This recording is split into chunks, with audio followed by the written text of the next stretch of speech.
హిందీలో యాద్ రఖ్నా అంటే తెలుగులో గుర్తుపెట్టుకోవడం అని అర్థం వస్తుంది. యాద్ రఖో అంటే గుర్తుపెట్టుకో. మన తోటి వాళ్ళతో కానీ మన ఫ్రెండ్స్తో మనకంటే చిన్న వాళ్ళతో మాట్లాడేటప్పుడు గుర్తుపెట్టుకో అని చెప్తాం కదా, అలాంటప్పుడు హిందీలో యాద్ రఖో అని చెప్పాలి. యాద్ రఖియే అంటే గుర్తుపెట్టుకోండి. మనకంటే పెద్దవాళ్ళకి విత్ రెస్పెక్ట్తో చెప్పాల్సి వచ్చినప్పుడు యాద్ రఖియే అని చెప్పాలి, అంటే గుర్తు పెట్టుకోండి. నెక్స్ట్ వన్, యాద్ రఖ్నా హే అంటే గుర్తు పెట్టుకోవాలి. నెక్స్ట్ వన్, యాద్ రఖ్నే కే లియే అంటే గుర్తు పెట్టుకోవడం కోసం అని అర్థం వస్తుంది. హిందీలో యాద్ మత్ రఖో అంటే తెలుగులో గుర్తు పెట్టుకోవద్దు అని అర్థం వస్తుంది. మనకంటే చిన్నవాళ్ళకి మన ఫ్రెండ్స్కి చెప్పేటప్పుడు గుర్తు పెట్టుకోవద్దు అని చెప్తాం కదా, అప్పుడు హిందీలో యాద్ మత్ రఖో అని చెప్పాలి.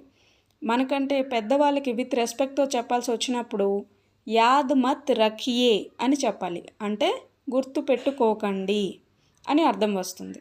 నెక్స్ట్ వన్, యాద్ రఖ్నే సే అంటే గుర్తు పెట్టుకోవడం వల్ల. హిందీలో యాద్ రఖ్తే తో అంటే గుర్తు పెట్టుకుంటే అని అర్థం వస్తుంది. యాద్ నహీ రఖ్తే తో అంటే గుర్తు పెట్టుకోకపోతే.